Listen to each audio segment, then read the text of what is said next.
卫赋税今年有5大减税措施，基本生活费调到21万3，当照特别扣除额也提悬到18万。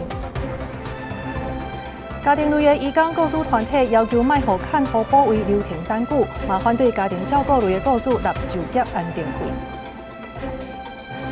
红霞美军中央司令部计划要对伊朗加强攻击，原来伊朗态度嘛无咧落软，搁再油价一桶爱美金120万块。观众朋友，大家好，欢迎收看5月7日中昼新闻，我是麦尚莹。大先来看的就是这总统热清着本地是顶礼拜要去访问咱非洲的友邦史瓦蒂尼，不过说因为这中国出面来施压，所以行程受到阻碍。即阵啊，这史瓦蒂尼国王是直接指派因的副总理来到台湾，昨已经甲咱赖总统见面啦。而且见面的时，伊也强调这两国呢，唔乃是友邦，同时搁较亲像是亲人共款。史瓦蒂尼王国。目前，总统日前迎接史瓦蒂尼副总理，两个人握手烧酒问，满面春风佮笑脸。伊这回是伫国王恩史瓦蒂3世的指派之下，以特使的身份来到台湾，要甲国际社会传达台史之间关系真密切。因为就伫顶礼拜，赖总统本地要去拜访史瓦蒂尼，煞伫最后一刻受到中国的施压，行程冻点，改派外交部长林佳龙参加蜀国的庆典。And that no force, no matter how strong it is, can break a family bond that existed for the past 58 years. No enemy can come in between a strong family. 查杜里转达国王的话，针对赖总统无通参加蜀国的庆典表达遗憾，不过嘛表示两国之间已经升格变做亲人，应该展望未来。伊也搁再邀请赖总统会当伫适当的时间访问史瓦蒂尼。原来赖总统是讲查杜里是台湾的老朋友，即届以特使的身份来到台湾，也请伊甲蜀国的国王转达台湾上大的敬意甲祝福。台湾与史瓦蒂尼的邦谊不会因为中国的打压和动摇，我们两国也不会因此而向霸权屈服。借这个机会，除了再次祝贺恩史瓦蒂3世国王58岁华诞，以及登基40周年，也要庆祝中华民国和史瓦蒂尼缔结邦交58周年。我也要诚挚邀请国王再次率团访问台湾。赖总统强调，中华民国台湾是主权国家，是世界的台湾。这回拜访史瓦蒂尼受到阻碍，会当甲台湾甲史瓦蒂尼的心求互我，袂互霸权刺落，搁较要甲世界展现领空的自由甲独立性。记者综合报道。另外来看，这美中的元首呢，5月中旬就要见面啊。有退伍的美军是表示讲，这台湾必须就爱伫咧传习会进前来通过国防预算，若无这条有可能就会加做是中美之间这谈判的果子啊。因为美军呢，即马嘛甲日本、澳洲也有加拿大等国扩大伫咧菲律宾的年度军演。有专家是认为讲，这是甲中国的威胁真有关系。继续来看，咱国际记者彭祖哲来自美国华府的报道。对巴拉望岛海岸发射海马斯济港轨迹系统，美国4月底伫菲律宾扩大，号名叫做“金甲小满”的年度军演，动员1.7万人，日本、澳洲、加拿大等7个国家拢参与，数量是创纪录。其中5个国家伫南海出动11只军舰演习的期间，菲律宾的媒体报道，菲律宾的海军侦测到中国4只海军舰、2只海警船加3只的飞行器。The governments, both Japan and the Philippines, do see an increasing threat. Coming from China or from the PRC, and are seeing a greater need to coordinate a little bit more, particularly in terms of their maritime forces. And we're seeing that now with some of the recent exercises. So even if Taiwan is not directly involved, it's still connected to concerns over a crisis over Taiwan. 台湾面对中国军事威胁，我国大下政亚太助理部长 Gregson 表示，国军应该整合科技人力，提升战力。不过，真烦恼美军即马拢把武力的重心放伫中东。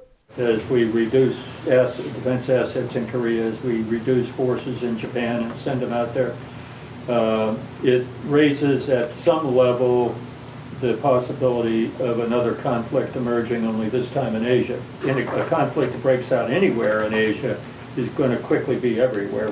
刚一场演讲内底，天国的海军少将 Montgomery 指出，台湾的国防预算已经无量上，搁再拖山，若是到传习会进前也未通过，台湾唔是伫岛顶，是伫美纽内底。You do not have the luxury of delaying your defense budget 6-7 months like you're doing. These parties have to get off their backside, get an agreement, and get it done. And if they were smart, they'd get it done before May 14th. They'd get it done before about May 7th. Because that's about when the talking points are going to get ready for the president for his meeting with Xi on May 14th. 伫川普第一任内出任国防部东亚事务副助理部长的 Clinton 也甲台湾的媒体讲，国防预算要伫传习会进前通过，那么就是放弃手头剩的好牌。5月中传习会进前，台湾的国防预算敢会当过关，华府是非常的关注。公司国际记者彭主持美国华府报道。讲到这国防来看，咱国军呢最近这几冬来是加入这快速反应射击，结合着战场的变化，也有心理的抗压等等，或者军人会当因应着局势，换3种射击的姿势。过程当中，这军人甚至搁会晓家己来排除这卡枪支的问题。这陆军206旅就是这入伍接训的单位，教官必须得爱伫个105秒以内来通过检测，才有资格通好指导别人。攻击前进。全副武装手举 T91 步枪，快速摇进50公尺，秘伫咧障碍物后壁，举枪标准，佮走过去75公尺线，随拍落去，展开实弹射击。标靶分做拍咧射、跪咧射、徛咧射，开枪的人都要应对无同的姿势，考验战场的应变能力。国军针对1年义务役改革，2当前加入快速反应射击，结合战场变化、心理抗压。陆军206旅是入伍役男的接训单位，教官爱指导新兵，必须爱通过检测，早36个枪支，限时105秒以内完成考验。当中上大的考验，就是枪支阿爸会放一个假枪支，互开枪的人拄到枪支卡条的状况，就要家己进行各种排毒，再个继续射击。每一位新兵在经过干部的加强磨练之后，都成为能够可以自行故障排除的合格射手。记者嘛亲身体验快速反应射击训练，举枪为125公尺线走过去射击的区域。国军接轨国际，强化役男的实战化训练，快速反应射击已经是新兵必须学会的基本功。上准标靶开枪射击确实有难度，不过对真济役男来讲，训练的初期喘气会较紧，会影响到射击的精准度。会让他们进行空操的前面的跑动的，让每个新兵都去找到自己的呼吸节奏，因为每个人的呼吸节奏方式都不太一样。对，然后透过反复的训练，找到自己的射击节奏。接讲嘴的时阵，接做手袂准，安那接射击才射会准。陆军表示，练了射手会当互射击，还有换枪支阿摆动作变做是直觉的反应，会当帮助役男变做是合格步枪兵，守护家园。记者综合报道。这5月开始就要来报税啊！今年呢，这政府是来推出5大减税措施，包括这基本生活费是调到21万3，也若当缴特别扣除额也提悬到18万。也毋过民众却认为讲，这中产阶级呢，真正是上界惨的，因为好康的全部拢付袂到。或者是来分析讲，现行呢这扣除额的制度是对袂到通货膨胀的速度，所以政府应该爱赶紧来调整。在车内底买菜人算盘跌个真响，因为5月就要报税，爱搁交一笔钱。今年政府也推5大减税措施，包含基本生活费提悬到21万3，减税利息129亿，当缴特别扣除额提悬到18万，减税利息差不多10亿，也搁有学龄前幼儿特别扣除额扩大年费，人工城市医疗费立即扣除放零，甲赈灾基金会专案捐钱用立即扣除。但是问题是，外面的便当就是一年比一年，甚至半年就涨一次啊，你也没办法，还是要吃啊。通膨其实不用报税，平常就很有感的啊。就是跟去年其实差不多的。怎么说？就是没有，其实民生消费是上涨的，那可是我们薪资没有上涨。那说像你讲的，他的税负无感啊。不少人烦恼减税措施早就互通膨怪收食费根本无感觉，各网友试算，一年收入60到80万，无达到中产阶级标准，依然爱交7000到17000的税金，加上每个月食饭交通过路费顶3万，每个月敢能欠2万，怨叹是中产阶级。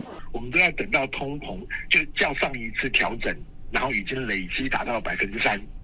那我们才会去调整那些金额。那另外就会是我们在调整金额的时候，也只有就是大概5-6项的金额，它会跟着通货膨胀调整。税法在制度上面的设计，要减轻因为通货膨胀带来的租税负担，那它其实是永远跟不上通货膨胀的速度。学者解说，税制内底免税额、扣除额是固定金额，会互通膨先一步食掉，亲像115年报税，全超关基本生活费。不过一般人的税额、甲扣除额早就比21万3较济，所以根本是无感觉。建议全面检讨制度，包含降低调整砍斩者的限制，才会对着时代。记者综合报道。大企业鸿海集团呢，竟然传出有这主管甲厂商收上千万的口米箱的代志。这是土城的厂区一个姓詹的处长，检方是予伊以200万交保，也那这个姓钱的协议呢，是以100万来交保。鸿海这方面是表示讲，这是特定员工，因是无干涉到公司的运作。目前这公司内底对财务甲业务等等，其实是无大影响的。这拄伫咧车用的电子电，电足侪产品。鸿海集团是积极布局车电产业，长期伫咧拍拼电子代工的业务，有真好的表现。去年第4季和全年的营运成果，2个期间的营收呢都创下了新高，表现优于预期，也都达到了强劲成长。鸿海董事长刘永伟则伫咧发说会说明，营收表现是拼新悬，不过才过1个月尔，鸿海土城厂区所减调来敲诈。有收回扣吗？会担心被开除吗？面对提问无回应，鸿海姓詹的处长审问了后，找伊200万交保。市长的某原本列作是正经约谈，随望审后请回，不过嘛转做是洗钱的被告。今仔审问的名单内底，阁有洗钱的协议。启用裁定交保100万了后，随有亲友到场办保。还很久吗？检调掌握事情，怀疑涉案的鸿海员工涉嫌利用职务的机会，甲厂商收1000万的口米箱，再搁用亲友的口罩来洗钱。专案涉犯证交法的特别赔偿罪，还有刑法业务停载不实罪嫌侦办。鸿海发动信，除了配合调查工作，佮强调检调敢若敲找特定的员工，专案无涉及公司本身，目前营运真正常，对财务业务拢无重大影响。记者综合报道。咱即马又阁有海底电缆线断去啊！这是中华电信的来通报，讲这台马3号北港到东引这段这海底电缆又阁断去，影响到东引乡1500个人。目前这中华电信是先用微波通讯来支援，也毋过这乡长呢表示讲，这乡亲嘛是反映讲网络是有较慢，而且这有线的电视呢是因为无法度来转换设备，所以目前拢无信号。点开民间开发的台湾海缆动态地图，除了接台湾本岛和马祖的台马2号，今年3月修复了，搁断缆。台马3号北港到东引段的海缆嘛呈现红色断线的状态。司法部指出讲，日到接到中华电信的通报，这段海缆新线搁断去，造成海缆中断，主要影响人口差不多1500人的东引乡。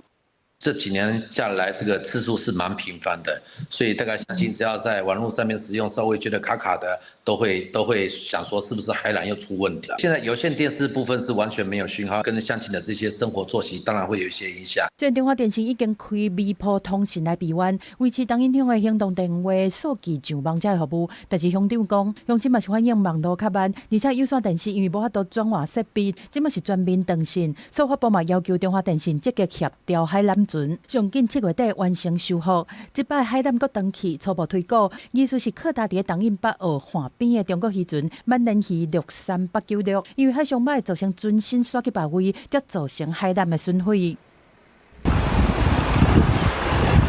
其实万年鱼63896伫靠搭了后，船头家伫3月底要委托中国籍的工作平台船海勤港66进场执行船体移除的作业，但是迄当船头因为时间无细致，和台马3号一寡心线受损，海巡署随甲时间人员带登去调查，立委关心敢有铺设地带侵扰的疑虑。你说你要切割船，你切割到那么深，我一直认为这个背后是这么单纯吗？我们一定是料敌从宽，所以第一时间我们一定绝对就要去确认这是否真实的是一个意外。好，那背后是不是有国安的疑虑？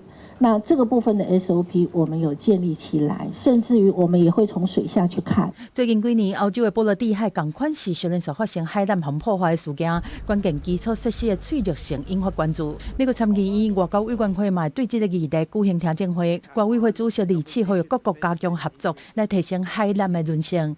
记者综合报道。另外，再来看这台南安平区的建平3街这段的路边的停车架，这架啊竟然是画伫人行道的顶头。当地里长是保卫讲，这是私人地，目前还搁咧规划施工。也那工务局因是表示讲，这个地呢照规定是唔免设停啊卡的，也唔过画停车架到底敢有合法？这是还搁爱去到现场会勘才会知影。有民众伫咧台南安平建平3街散步，详细看因行的所在，涂骹画滚来的停车架啊，这种哪像是停车架和人行道标线共存的景象，随后民众翕落来铺着网络。不少民众认为，那车到时真正停满，过路人根本无法度通行，认为这款规划通爱改善。停车格还是应该在柏油路正常的道路上面做进行这样。建平3街它应该要有3.5公尺的人行道，但是我们的法规把这个公共设施的建设义务丢给了建商，被挪作他用，还要再花时间去处理，那这个状况是应该要被修正的。实际等于现场，这台停车架和边仔的路边大约有15公分的关价差，多数民众认为这应该是人行道空间。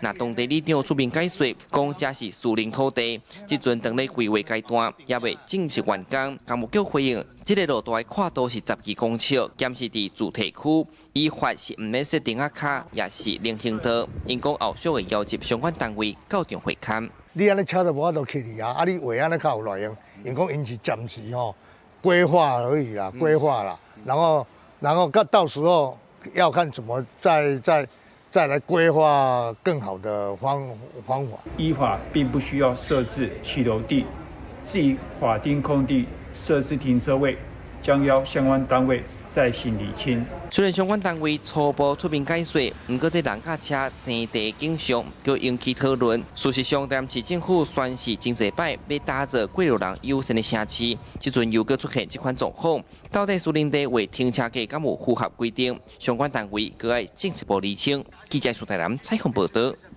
而这车站的号名嘛，希望着爱有地方的特色。来看高雄捷运黄线，这时间呢已经去到凤山。这车站的名是还未公布。有议员是伫地方呢来举办这个交通的论坛，有不少这凤山的居民、移民，也阁有当地里长，因拢建议讲，其中这 Y20这站呢，应该着爱保留这旧地名，或者七老爷。这交运局也来回忆讲，这号名的听书会伫通车进前一档才来启动。这个叫七老爷。你敢知伊为什么叫七老爷？嘛唔知影咧。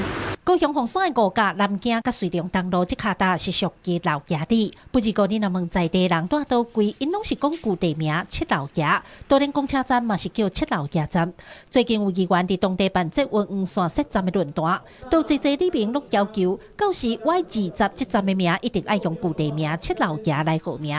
当地时代讲，因家自清朝就号做七老爷，甲当有200-300年的历史。不过到底地号名是安怎来的，讲法有真侪种。很难去考究这个问题了哈，是不是以前有7个有钱人住在这里呢？或者是首先来这边的一个有钱人叫做排第7，我们也不晓得。把人与在地的历史结合为合一，让大家做到我们老爷历的时候就知道哦，这个是七老爷。除了车站名爱连接在地历史，因为这运站的预定地价是一个3车路口，车流真大，因此地方也建议开始动工爱有交通的配套措施，到时周边的车道设计，汽车、奥多拜的群流也爱好好规划。汽车、公车跟机车这个混在一起的险象环生状况，所以都希望是未来在站体完成之后的路型调整跟调配都可以把汽机车分隔岛的拆除。施工当中的国际黄线总长要23公里，有23个车站。针对在地建议，捷运局表示会配合需求，重新设计这大路口的车道。另外，一般捷运站号名拢是通车的前一档才会开始做，因一定会重视地方的声音列入参考。记者郭家祖、邱朝阳、高永昌报道。今仔日是劳动节，同时呢，嘛是连假的头一日。这礼拜进前，各地呢大部分拢是好天的，上热是有可能会降到30度。也毋过礼拜暗开始就要来变天啊，因为第一波黄霜雨的这锋面通过，后礼拜这天气会加较无稳定。连假的第一天，北部天气还阁留啊凉冷。气象署指出，这3天连假自8月开始，东北季风减弱，温度会加悬。到礼拜日时，各地大部分是这份好天，敢若山区、大台北地区甲宜兰过头会落一寡雨。然后自礼拜暗时开始，因为第一阵黄霜雨锋面通过，加上后礼拜日华南分河区扫入来，各地雨水会较济，到后礼拜3才减少。我们广义定义上来说，5、6月都是梅雨季，所以其实算是下周，就是周日晚上到周一是5月第一波的锋面。不过具体来说，这波锋面的影响期间还是稍微短一些，大概是周一、周二到周3之后就会缓和。那具体整个雨势啊，或是范围还是有一些变化性。那后续是否有新的另外一波锋面，可能要再观察。在温度的部分，气象署表示，连假自8月到礼拜日3日，各地气温会豆豆变烧热，高温有可能会降到30度。待当礼拜的时，可能会有火烧风，嘛着要加注意。然后礼拜暗时开始锋面通过，加上东北季风变强，中部以北、东北部甲东部会阁反冷。而到了周日晚上，随着锋面通过，东北季风增强。白色和绿色的线，北部、东半部温度会先下降，而中南部地区也会因为云雨带增多，到周2之后温度也会下降。而到后续东北季风减弱和降雨缓和下来之后，各地的温度又将在周3、周4逐渐的回升。另外，气象署嘛指出，连假这3天虽然东北季风有在减弱，也毋过偏乌甲恒春半岛风也是真透，嘛提醒民众都要加注意。记者卢尚如、郑春友台北报道。连假头一日来看，这国道1号湖口路南这段呢时速是无到20公里的。高公局是估计这规天的交通量有可能会是平常时的1.2倍，所以提醒观众朋友，在出发进前，就要先了解路况。连假头一天透早车潮就愈来愈多，国道3号北区莺歌系统、国道1号机场系统，还阁有国道1号湖口拢足塌的，呈现时速无到40的红色路况。湖口搁伫咧挖道的时阵，速度达到20公里以下。西部国道南向的民众呢，可以在12点以后再出发；而国道5号南向呢，目前也有拥塞的情形，建议南向民众呢，可以在下午5点以后再出发。另外，大家也可以利用台61替代国1、国3。省道的部分，公路局预估伫咧中昼了后，较高塞车的所在，包括像讲台61接国道的路段、台18线接国3中部交流道、台86线归仁交流道东向。电竹系统，这个路段拢会出现短暂的车流，提醒咱的乡亲时代出发进前会当先查路况。记者综合报道。劳动节来关心劳工的权益，这家庭类的移工雇主团体呢，因是要求卖互这看护保卫的流程单久，同时嘛反对这家庭照顾类的雇主来纳就业安定费。劳动部甲卫福部是建议方案，要缩短这休喘服务的时间，同时也来引入第三方调解劳资纠纷的机制，希望讲会当减少长照家庭的负担。国内真侪家庭拢有请外籍劳工，因为有人替逝世照顾处理的时段，才通安心上班。不过，聘雇家庭有时若当着要换外籍看护的时，通常拢要等2-3个月才有新来替手。但小姐讲，这个空档期，互因一粒头两粒大。阮若是今仔甲因换掉，阮可能要面对差不多2-3个月以上，像阮进前请一个，就是伊做无好，阮甲伊换掉。阮的妈妈拢无人甲阮照顾，阮拢爱家己半时间转去顾。伫劳动节即天，由家庭雇主组成的民团组织伫教育部头前，要求废除家庭类移工保卫流程的空档期，嘛希望会当免纳就业安定费用。因为因遮需要外籍看护的家庭雇主毋是营利单位，无应该共款收费。伊嘛批评讲就业安定费，照理讲是用伫台湾劳工职业训练甲促进就业，毋过即马部分的钱煞互政府用来安置甲遣返失踪的移工。免缴就业安定费，这几百亿的基金没人阻止逃跑，只会对长照家庭变相抽税，是对本及劳工权益的剥削。民团讲，台湾需要外籍看护的家庭逐年增加，不过相关的制度绝对袂到顶。因呼吁政府要重视家庭照顾者的困境，推动制度改革。按劳动部甲卫福部回应，政府即马正在研议，包括提悬休喘服务的天数，引进第三方调解劳资纠纷的机制，希望会当减少长照家庭的负担。记者吴正阳、王志刚台北报道。即马在台湾社会少子化的问题是真严重。国发会主委叶俊显呢，伊是表示讲，这府院无排除来扩大0至6岁国家做伙市的这个政策，也就是讲，这年岁是有可能会增加的。消息一个出来，民间团体是表示支持，也建议讲会当比较这北欧的制度，互育婴假会当用点钟来计算，打造一个友善的育婴的环境。台湾出生率全世界上低，少子化问题正严重。2025年新生儿人数107000多人，史上上低。国发会推估，到2065年，台湾总人口数会减半，跌破1200万人，已经是国安危机。立委建议政府学南韩的经验，南韩自2024年3延长育婴假、企业生育补助免税等政策了，生育率就开始止步回升。双亲如果共同请育婴假的时候，全薪补助从3个月提升到6个月，那育婴假的总时间从1年可以提升到1.5年，然后他们还有赋予企业的义务跟奖励。最近应该那个府院会有一个比较更进一步的那一个关于0到6岁或者甚至0到18岁国家一起养这个部分，会有一系列的一些政策出来。国发会主席叶俊显讲，府院最近会宣布重大政策，无排除扩大0到6岁国家市可能甲适用的年纪延长。新措施瓦解韩国的政策，民间团体认为政府应该积极推展并给优质而且普及的公共托育服务，甲友善的职场环境甲劳动条件，建造友善的育儿环境，少年人才会愿意生愿意生囝。今年劳动部虽然有适度的放宽，育婴假请领可以弹性化，以日为单位来请领，但是只有30天。民间团体强调，对政府正该版本的0到6岁国家制定期乐观其成，也建议学北欧国家带薪育婴假会当用点钟做单位使用。另外，伫公共托育的部分，行政院已经定2026年教育受托率目标34%，也就是托育员的人数会再增加3万人左右，也希望会当优化托育人员的薪水加照护比，减轻育儿的负担。记者综合报道。国际消息，咱要大先来关心的，就是这美伊冲突即马恐惊阁要变严重啊！风声美军的中央司令部已经计划要对伊朗来加强攻击，原来伊朗这边也是继续咧呛声，讲要互外国势力沉入去海底。即马双方拢无要退让，也互国际油价对咧大起。即马一桶原油就要美金126块。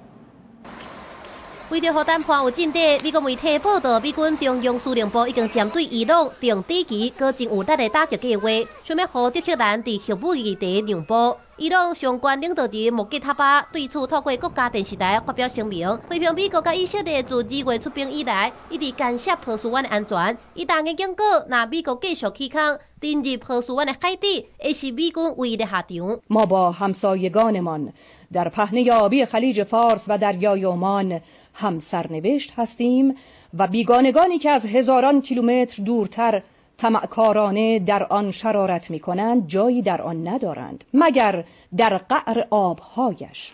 战争地区全球的能源明美，合作海峡已经关2个月，切断全球大约20%油甲天然气的供应。波兰的原油计数一时是冲到每一桶126美金。创下4年外以来的新高，专家烦恼，若美国甲伊朗无法度达成停火协议，伊的计数可能真正就会挑战2008年创下的历史纪录，对全球的交通、运输甲物价产生激烈的连锁冲击。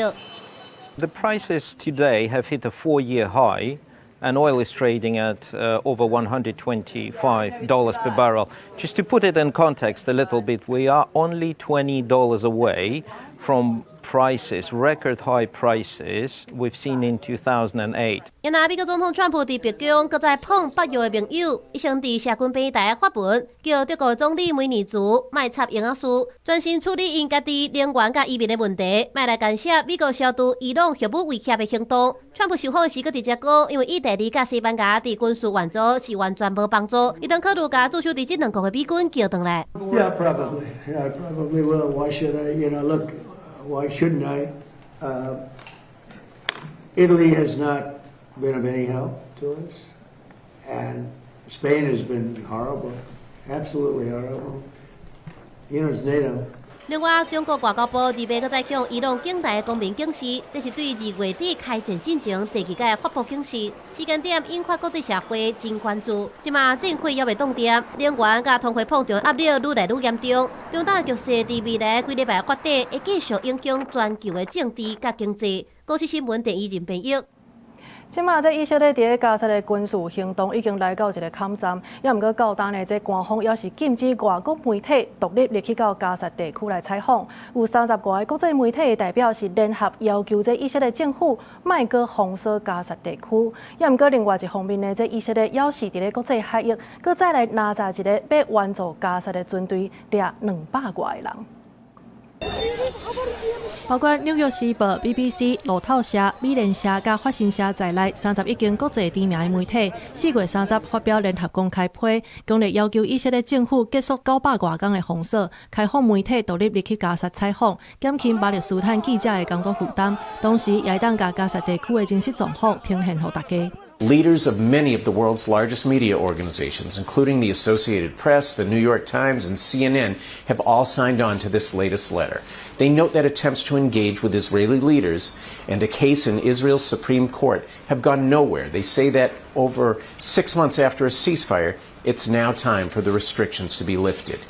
There's been no response from the Israeli government. 这场联署批强调，新闻自由伫任何开放的社会，拢是上基本的价值。新闻记者也袂对以色列军队造成威胁。何况加沙目前是停火的状况，目前敢若有几个记者会当入去加沙，而且必须得爱有以色列军队随行，包括采访的范围、接触的对象，也有影像所在，拢受到严格的控管。因为外国媒体无通独立入去加沙，报道的重担差不多拢伫咧当地巴勒斯坦记者身躯顶，而且因家己也有真大的性命威胁。根据统计，2023年10月冲突发生了后，超过200个在地的记者伫战争当中死亡。2024年，外国记者协会甲以色列最高法院提出诉愿，也毋过到今也是无消无息。另外一方面，以色列军队4月29暗时到30的透早，伫希腊克里特岛附近的国际海域去查到一队想要去到加沙提供人道援助的军队，透过无人机的扫描、切断无线通讯等等的手段，爬去船顶掠人。落尾是有211个来自世界各地活动人士，互人甲掠起来，这当中也包括真侪记者。bağlantılarına, Starlink'lere, telefon bağlantılarına saldırı düzenlediler ve 11 tane gemiyle bağlantımız koptu. Gemi derken şu şekilde göstereyim. Küçük tekneler. 以色列总理纳坦雅胡答文强调，无任何船只甲哈马斯的支持者会当入去以色列的领土甲领海，这军队的活动人士会当返去厝，伫 YouTube 顶头看到加沙的状况。这摆航行的全球间谍军队规模真大，包括来自100个国家，差不多3000个参与者。以军伫国际海域爬上船顶掠人，也引起国际谴责。公司新闻景观庆编译。讲到这媒体第4权来看，无国界记者组织是来公布2026年世界新闻自由的指数。这中国已经连续2档拢是后壁算来第3名的。原来香港呢，是因为一传媒的创办人雷智英互人家动判，所以连续2档是排伫第140名。再来看咱台湾，这阵仔呢是受到这政治也有社会等等因素的影响，也退步4名来到第28。不过这名次也是排伫亚洲第1。无国界记者组织 RSF 30公布2026年世界新闻自由指数，在受到评分的180个国家内面，挪威已经连续10档得到第1名，但是今年有超过半数拢做94个国家红列入困难和正歹的类别，显示全球新闻自由正渐渐恶化，降到25年以来上低。Very often we put ourselves in the trap thinking that there's nothing is going on because there's no huge news about Hong Kong anymore about media. Well, RSF have been really closely monitoring the situation on the ground, situation of local journalists, foreign media that are being pressured, doxed, intimidated on a daily basis, surveilled, followed by the authorities. 依传媒创办人雷智英红动判20年，打击香港的新闻自由。香港已经连续2年的排名维持伫140名。中国因为用国安法等等来打压记者，排名连续2档拢维持伫倒头算第3的178名。台湾受到政治环境等因素的影响，今年倒退4名来到第28名。虽然同款是亚洲第1，但是 RSF 警告讲，台湾伫维护资讯可信度的方面，当面对严峻的挑战。台湾人性社会研究中心嘛发布假信息的调查，理财投资和个人窃取各自的这样子一个就是假讯息的主题类型放进去以后，它立刻跃升为那个所有讯息的第1名这样子。问卷的调查发现讲，常常看到的假信息的类型，除了诈骗，还有政治和个资。常看到的传播管道是插嘴烟瘾和通讯软体。假信息对社会影响愈来愈严重，嘛影响民众对政治人物、媒体和社会的信任度。假讯息不管包括用 AI 技术，或者是它的传递的手法，各种的类型，其实它一直在演变。所以我们社会还是不可以掉以轻心。这么假消息的问题已经是长期性和普遍化，相关治理已经让民众认为讲是一项下部门、下角色的共同责任。研究中心嘛呼吁政府透过制度的设计，下部门合作和成效透明化，让假信息的规则转化作会当看到的行动结果，提升治理信任和公共支持。记者综合报道。彰化一个19岁姓罗的男性呢，因为无钱通开，所以趁学生伫室外咧上课时，走入去人的教室来偷摕钱。这受害的拢总有3间学校60个学生，当中呢，这个彰化园林有一间高职是损失43000块的现金。目前这警方已经抓到这个人，也已经依法甲伊送办。监视器翕到一位穿黑衫的男性行入去校园的走廊，趁学生无伫教室，甲人刺包卡绑的物件摕走。伊并不是校内学生，是校园偷套的查拉布。从比较就转角的那些栏杆啊，比较缝隙穿进来这样。溜进来对啊。彰化这位19岁姓罗男性，趁学生出去上课，对校园无人注意的一个栏杆入去国中内底。只要看到教室无锁门，就入去偷物件，无1点钟就4个班级24位学生受害。当下的隔天，我们申请时间，我们就立刻的宣布说，不论室外课怎么样，就一律门窗啊，一律都要关好，然后有什么贵重的物品，请随身携带好。行政单位就会加强在下课时间或者是上课时间都有安排，轮值的老师去巡逻。除了彰化市这间国中，另外一间高职也有2位学生的财物甲拿个现金互人偷去。另外，伫园林市是有一间高职有34位学生受害，互偷走43000块。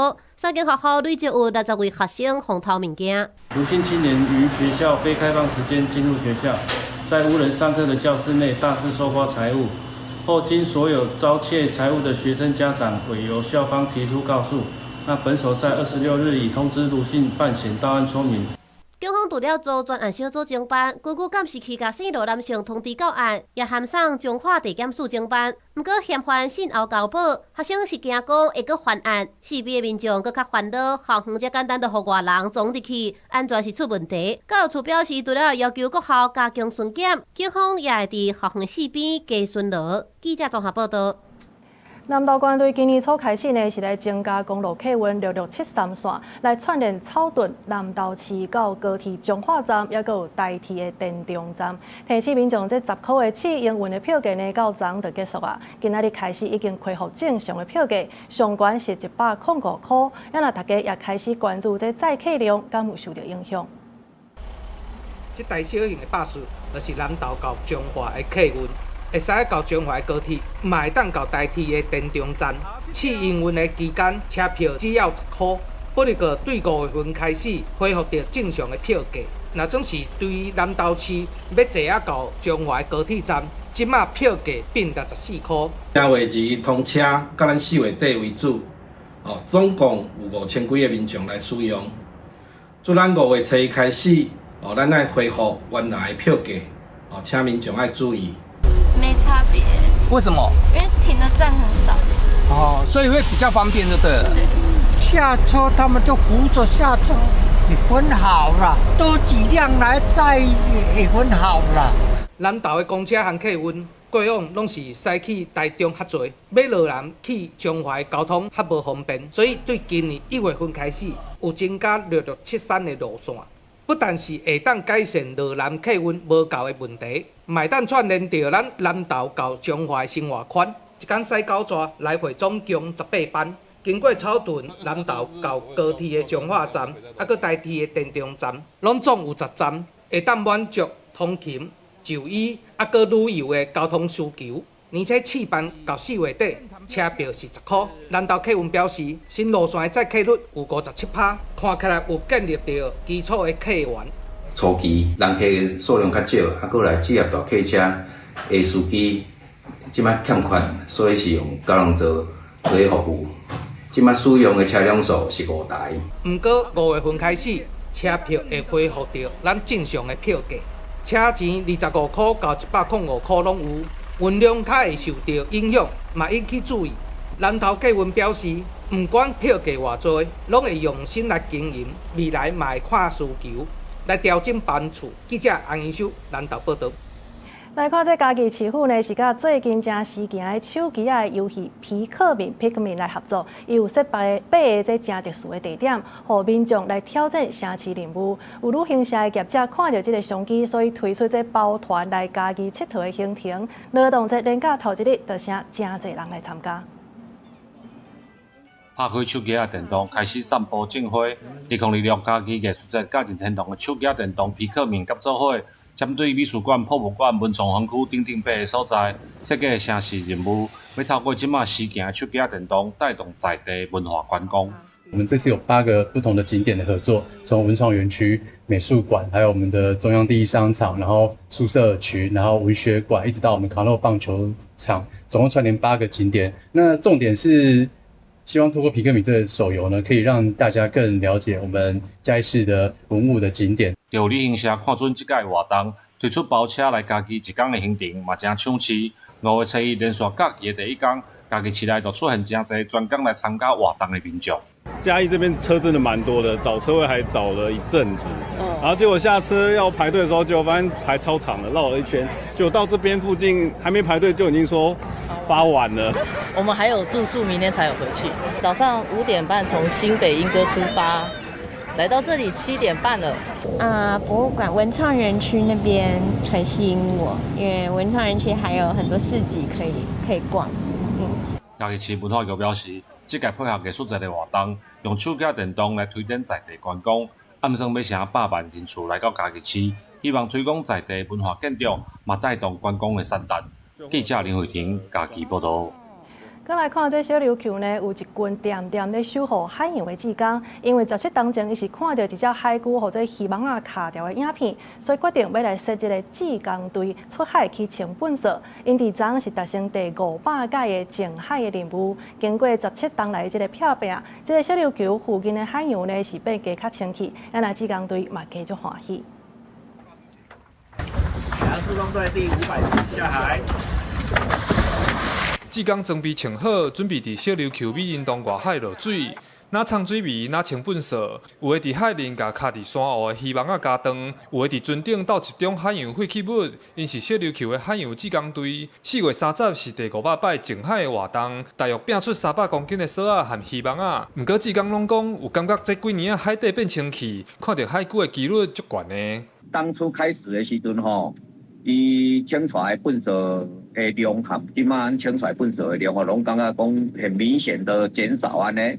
海底嘛有变干净啊，都在变美丽漂亮安尼。渔民废弃物啦，有电池啦，有一寡棉被天灯有诶无诶，什么大物阮的物件，阮的纪录片包罗万象。这个海洋志工队成立至今已经17年啊，是一段海龟和渔网仔低调的影片起地，互5位足爱海洋的居民投入行动。对一开始几个人到即马100外人，目前小琉球30公尺内海洋废弃物已经清啊差不多。未来选后的保育是志工团队后一个目标。无第一届嘛，无即届，嘛无第500届啦。所以对阮来讲，500届是一个信念啦，是一个坚持啦。所以讲，是毋是会当搁再继续做落去？其实对阮这下来讲吼，阮是做偌久算偌久啦。希望的是讲有传承，有遮少年仔有人会当。志工队讲，每一摆落水拢是对海洋的承诺。头一摆和第500摆是用同款的态度去做，因为小琉球这几年观光发展好，环境压力嘛有增加。志工队嘛深深邀请海面有相同理念的少年朋友做伙来守护海洋。记者柯明哲屏东报道。台语文扛棒来看，即马为着要提悬家庭成员之间学台语的动力，新竹市的文化局是伫影像博物馆来举办台语家庭日，透过各种丰富多元的活动，来提供大家接触到台语的机会。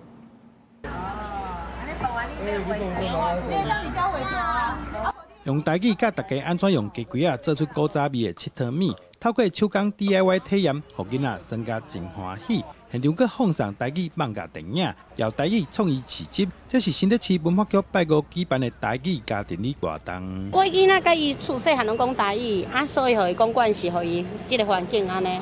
甲台语对囡仔来讲学，敢会足困难的？袂足困难，为细汉开始甲伊定定讲，变做日常，伊就会晓讲啊。语言咧，就是爱一直讲，一直听嘛，听久就会晓啊。安尼哪算哪学台语，你敢对囡仔效果安怎？我感觉伊若为着是要升级啊，伊家较想要讲，较爱讲。用上自然的方式，互大家伫参加活动的过程中，做伙开喙讲台语。现场除了体验活动，也当参加课点，得到上有台湾味的家子茶啊。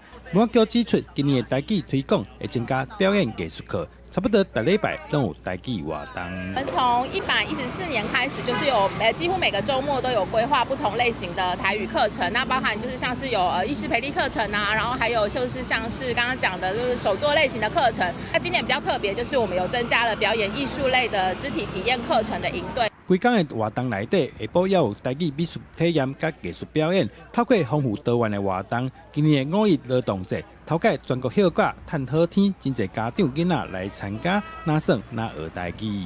记者杜君豪新潮报道。来看日本放假送葬的芙莉莲，即马已经出台语的版本啦。公司台语台对每仔暗10点开始要来放送，这届是由台语台来找专业的翻译甲配音选角，负责着这个声音导演的领班林茂清，伊是表示讲，甲这日本放假配合做台语，就是希望讲观众会当用家己的母语去欣赏无共款的作品。你刷落来的人生，是毋是还阁足长的？等到阮想袂到的坎站，差不多要开始哦。安尼，我先来去啊。这出日本放假送葬的芙莉莲，故事是讲已经外千年的精灵芙莉莲，甲勇者欣美如一家人，拍败魔王了后，50年的岁月中间有伴有的着属过身。幕后当会寿的芙莉莲，想要更加了解人类的感情，然后重新开始旅行。送葬的芙莉莲特别推出台语版，这届是由公司台语台找专业翻译甲配音选角。芙莉莲。你敢会记得巴扎路头上尾讲的话无？我袂记得啊，遐个卡笑只是为着欺骗人类才讲话。配音领班林茂清表示，甲日本漫画配做台语，就是希望观众会当用家己的母语去欣赏无共作品。另外配音也着思考用啥物语句较下角色的个性，还是故事的设定，定甲台语翻译顾问有真侪讨论。魔物这个，伊可能是较西方的，可能是甲恶魔啊，是魔族有关系啊。伊可能毋是讲，毋若讲人，可能是物件嘛有可能，就是伊的定义较济啦吼。啊，若是妖怪，敢若是动物去变做人形的迄种共款。所以，阮一开始拄着这个词的时阵，就是有甲老师讨论过。除了把它当做原本的芙莉莲这个作品之外，也可以透过这个作品，然后去再多学一些就是不一样的台语的形容方式啊也好，或者是一些词汇也好，我觉得都是很有意思的地方。台语版送葬的芙莉莲自有个出来网络顶对这个日本的魔法阿嬷有真侪讨论，也有 YouTuber 甲主题曲换做台语版。这出放假拍算自5月初2开始，每礼拜六暗时10点，伫咧公司台语台准时放送，电视甲 YouTube 拢看会到。记者卢尚珠、郑俊佑台北报道。日本的前羽毛球世界球后奥原希望呢是受到邀请来到台湾，早起伊伫台北市大同高中来分享着实践的经验，强调面对困境的时，千万唔通凊彩就放弃。徛伫台湾羽球选手姚鹏伟身躯边，感觉真细粒子。身高不到160公分的奥原希望，捌摕到日本全国女单冠军，搁伫2019年得到世界球后的宝座。这摆个运动品牌邀请之下，来亲身甲63个小学生拍球。伊讲虽然家己体型顶悬无优势，不过伊正拍拼练好基本功。中学校の時に私はフットワークであったり基礎トレーニングというのをすごい積んで、私は身長が小さい分どうしてもコートの中動かなきゃいけないってなると、そのフットワーク、中学校の時に取り組んだフットワークがすごく良かったんじゃないかなと今振り返って思っています。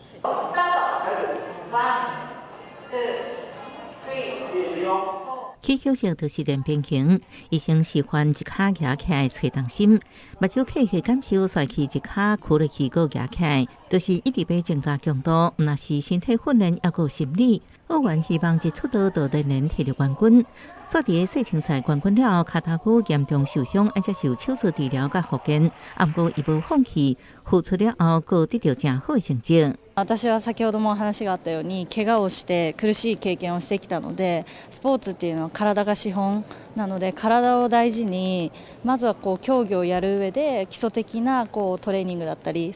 伊甲台湾羽球世界球后鄭祖瑩是同世代，鄭祖瑩也因為腳踏骨傷勢，選擇喺舊年退休。伊表示甲鄭祖瑩真好，在伊決定退休感覺真寂寞，感謝伊帶來這名刺激。家己有患有傷勢，也可選擇喺球場頂懸。伊講球迷鼓勵一直是重要的支持力量。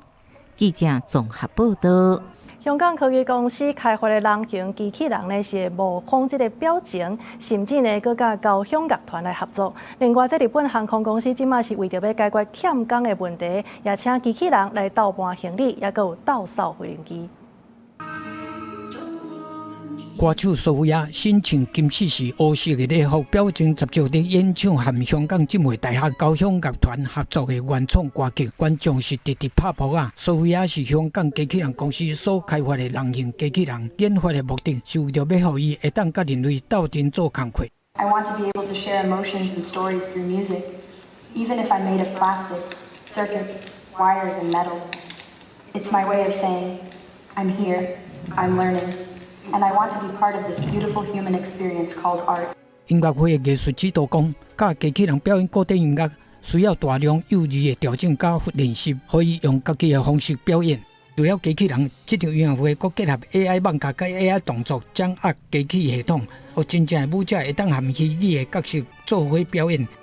AI is so common nowadays, but we are not sure, still searching how AI cooperates with us and helping us. AI actually not just replacing human, but helping us to make the world better.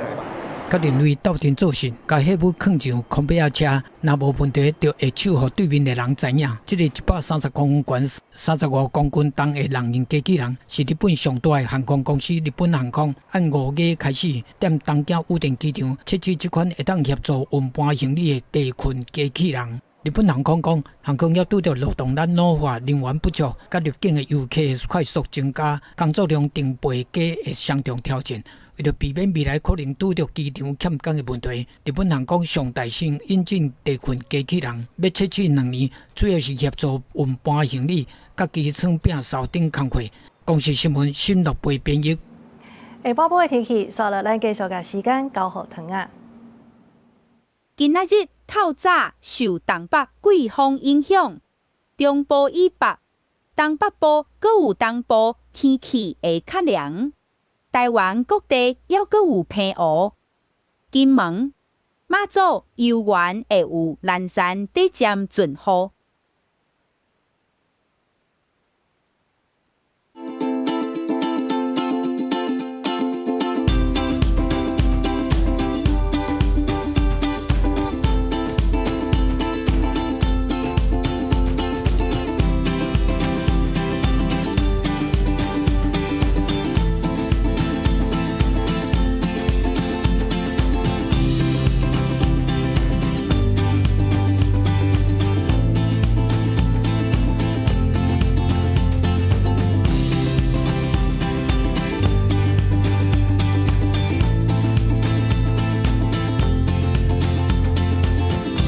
以上就是这个中岛新闻，感谢你的收看。下礼拜同一个时间，咱再相会。